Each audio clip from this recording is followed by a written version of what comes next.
اور پھر آپ دیکھیے کہ حمد ہوتی کیا ہے.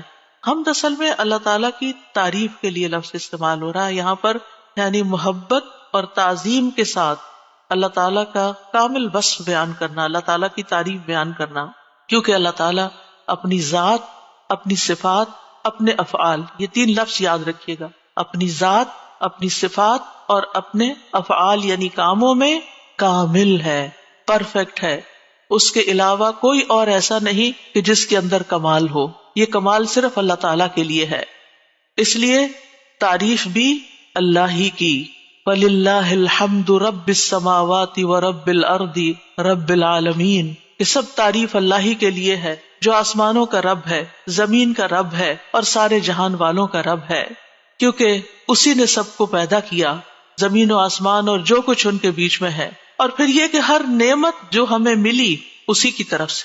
سب چیزوں کو پیدا کرنے والا خالق وہ، ہمارا بھی خالق وہ، اور پھر اس کے بعد ہمارا مالک بھی وہ، ہمارا رازق بھی وہ. جو کچھ بھی ہمارے پاس ہے، وَمَا بِكُم مِّن نِّعْمَةٍ فَمِنَ اللَّهِ، اسی کی طرف سے ہے. اس لیے سب تعریف بھی اسی کی. جب سب کچھ دیا اس نے تو پھر شکر بھی اسی کا ادا کرنا چاہیے.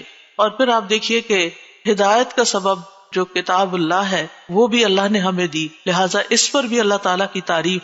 تو اللہ تعالیٰ نہ صرف یہ کہ دنیا میں بلکہ آخرت میں بھی تعریف کا حقدار ہے. الحمدللہ الذی لہ ما فی السماوات وما فی الارض وَلَهُ الْحَمْدُ فِي الْآخِرَةِ وَهُوَ الْحَكِيمُ الْخَبِيرُ. سب تعریف اللہ کے لیے ہے کہ جو کچھ آسمانوں میں ہے اور جو کچھ زمین میں ہے سب اسی کا ہے، اور آخرت میں بھی سب تعریف اسی کے لیے ہے.